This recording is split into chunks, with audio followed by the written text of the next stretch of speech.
জাতীয় দলের নতুন অনুশীলনে 4 ছক্কায় সবার নজর কাড়ছেন জিসান আলম। এমন ন্যাচারাল হিটারকে হন্যে হয়ে খুঁজেছেন বলে জানিয়েছেন Bangladesh Tigers head coach Sohel Islam. জিসানের মতো বিরল প্রতিভাকে ইন্টারন্যাশনাল মানের করে গড়ে তোলার চেষ্টা করা হচ্ছে বলেও জানান তিনি।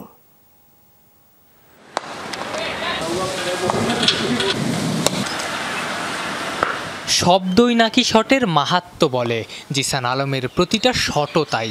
জিসানের মতো natural power hitter Bangladesh cricket আগে কখনো পেয়েছিল কিনা গবেষণার ব্যাপার, কিন্তু সবাই মানেন এই মুহূর্তে এই লাইনে তিনিই বস। টি-20 দলের অনুশীলনের দায়িত্ব যার কাঁধে সেই সোহেল ইসলামও মানেন। প্রথমবারের মতো জাতীয় দলের কোনো ক্যাম্পে আছেন ডানহাতি এই ওপেনার। বয়সভিত্তিক থেকে শুরু করে প্রিমিয়ার লিগ বা এইচপি কিংবা ন্যাশনাল টিমের ক্যাম্প, সবখানে জিসান একটা বিশ্বাস দিয়েছেন। লোকেও বলতে শুরু করেছে, আর যাই হোক ছেলেটা মারতে জানে।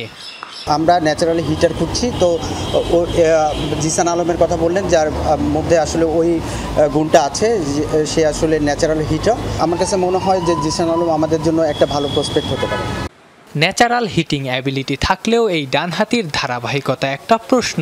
অনূর্ধ্ব-19 প্রিমিয়ার লিগ কিংবা এইচপি দলের হয়ে অস্ট্রেলিয়ায় টপ এন্ড টি-20 সিরিজ সবখানেই ভালো স্ট্রাইক রেটে ব্যাট করেছেন বটে, ধারাবাহিকতার অভাবে কোথাও গড় 30-এর ঘরে পৌঁছায়নি। রানের খেলায় জিসানের ব্যাটে নিয়মিতভাবে রানই যদি না মেলে, হিটিং অ্যাবিলিটি রূপকথা হতেও সময় লাগবে না।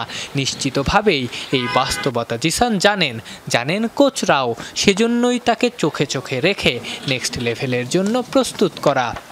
আমরা তাকে চেষ্টা করছি যে এইটারে কিভাবে সে ইন্টারন্যাশনালি আরও ভালো, মানে ইন্টারন্যাশনালি গেলে যেন সে এটারে দ্রুত কোপ করতে পারে, এবং যে মাইন্ডসেট নিয়ে খেলে বা ওর খেলার যে প্যাটার্ন আছে, এটা ওই জায়গায় গেলে আসলে কি ওই চ্যালেঞ্জ ফেস করবে এবং ওইগুলা নিয়ে আসলে কাজ করা।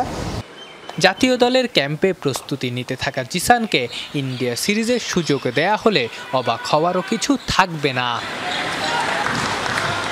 আফনান পিয়াল, যমুনা স্পোর্টস, ঢাকা।